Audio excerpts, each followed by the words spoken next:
एक बात बहुत ध्यान से आप समझ लीजिए, पाकिस्तान और हिंदुस्तान में एक बुनियादी फर्क है।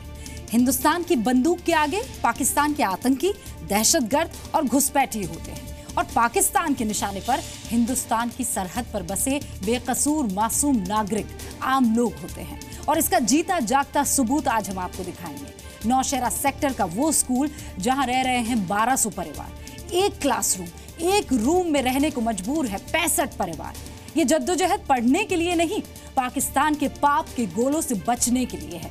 और एक पाकिस्तान है जहां आतंकी भी मजे से खुलेआम घूमते हैं। हाफिज सईद।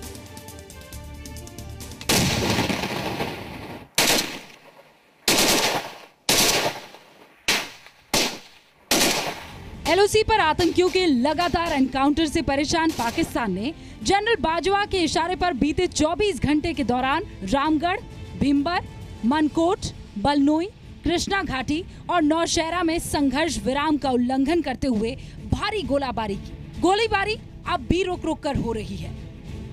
भारतीय सेना पाकिस्तान की इस नापाक हरकत का जोरदार जवाब तो दे रही है, लेकिन फर्क ये है कि भारतीय सेना पाकिस्तानी रेंजर्स और आतंकियों को निशाना बनाती है, जबकि पाकिस्तान हमारे आम लोगों को निशाना बनाता है। ऐसे में सबसे बड़ी दिक्कत इन लोगों को उठानी पड़ रही है। सर, दिक्कत की बात ये है, आप देख सकते हो अगर एक हॉल में अगर 65 परिवार रह रहे हैं तो कितनी दिक्कत होती होगी हमें रहने में। हम साल में 2 बार तो उजड़ जाते हैं, एक बार हम बसते हैं, थोड़ी सी मेहनत करके बनाते हैं, वो भी हमारे झोपड़े टूट जाते हैं। इतने बम ब्लास्ट होते हैं हमारे घरों में, चल के देखो हमारी क्या पोजीशन है। पढ़ाई के बारे में अगर पूछो तो सर हमारी तो लाइफ ही कसम से ख़राब हो गई है। बहुत फायरिंग हो रही थी जब हम वहाँ से निकल के आए हैं, बड़ी मुश्किल से वहाँ से निकल के आए हैं। घर की ना जाते हैं, उधर गोलेबारी होनी है, उधर जिस रात अंदर बड़े रहे उधर नहीं गोले होए ना, अंदर उतो बैड हेठ लेटे रहे उतो उठ नहीं होया, है रब जी बदले है गोले। हर सांस में हिंदुस्तान को जीने वाले ये वो लोग हैं जो पाकिस्तान की गोलाबारी के बीच बीते 1 महीने से मुसीबत भरी जिंदगी जी रहे हैं।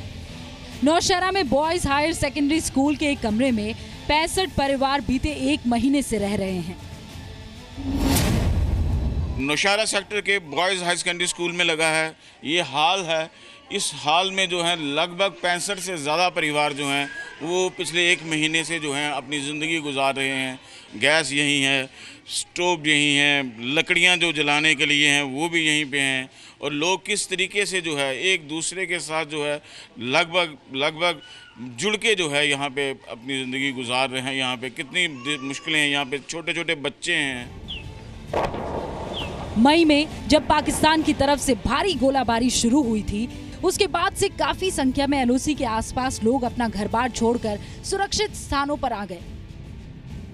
नौशहरा सेक्टर के भवानी, कलसिया, शेरमकड़ी, जंगड़ जैसे एलओसी के पास बसे 35 गांव के लोग यहाँ के 5 शरणार्थी शिविरों में हैं। इस स्कूल में 1200 से ज्यादा लोग रह रहे हैं। स्कूल में करीब 15 कमरे हैं।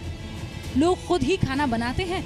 किसी के पास गैस चूल्हा है, किसी के पास स्टोव, तो कोई मिट्टी के चूल्हे पर खाना बनाने के लिए मजबूर है। इस तरीके का किचन आपने शायद ही किसी घर में देखा होगा। ये हर घर के लोगों ने अब खुद जो है जीना सीख लिया है। ये सभी चूल्हे जो हैं, कहीं ये चूल्हा जो है बनाया जा रहा है, कहीं चूल्हे की रिपेयर की जा रही है, कहीं नए चूल्हे बनाए जा रहे हैं। और ये लाइन में लगे जो चूल्हे आप देख सकते हैं, इन सभी चूल्हों में सुबह नाश्ता, ब्रेक से लेके दोपहर का खाना, रात का खाना, चाय, हर चीज़ जो है अब ये लोग यहाँ पे जो है बनाने की इन्होंने आदत यहाँ पे डाल ली है। 1200 लोगों पर यहाँ सिर्फ 6 टॉयलेट्स हैं।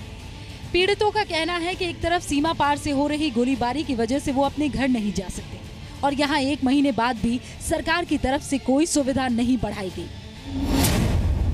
लगभग 1 महीना पहले ये कैंप लगाया गया था। उस वक्त चलो इमरजेंसी थी, हमें एक जगह डैम्प किया गया, जो ज़रूरत के हिसाब से कुछ न कुछ खाना ही दिया गया। और आज जिन लोगों ने वो सरकार से लेना, जो प्रशासन से खाना ले रहे थे, वो भी बंद कर दिया है। वो दाल बना के देते, आज से बंद कर दिया, क्योंकि उस दाल की वजह से हर रोज़ 30 से 50 लोग हॉस्पिटल में होते थे।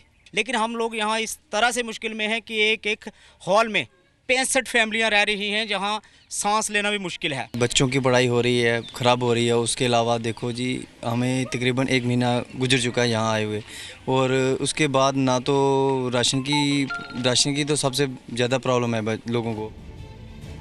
1 महीने पहले नौशहरा के जिस घर में पाकिस्तानी गोली से 2 लोगों की मौत हुई थी, उस घर में आज भी ताला लटका है। लोग वापस क्यों नहीं आ रहे? लोग कैसे आएंगे? सब कोई सुधारने है नहीं है।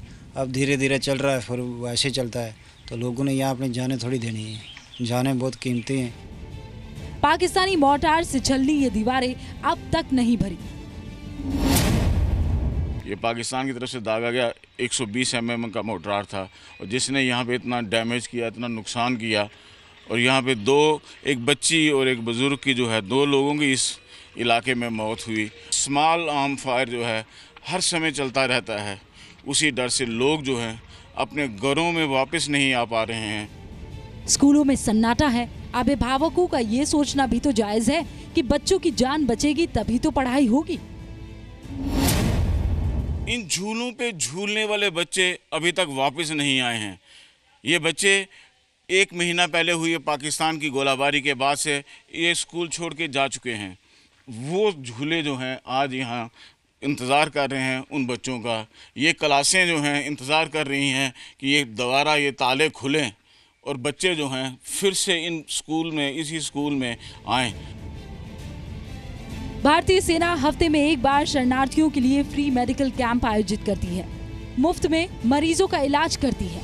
भारतीय सेना और सुरक्षा बल दुश्मनों के लिए काल और LOC के पास रहने वाले लोगों के लिए फरिश्ते की तरह काम कर रहे हैं, लेकिन लोगों के मुताबिक सरकार और प्रशासन ने उन्हें उनके हाल पर छोड़ दिया है।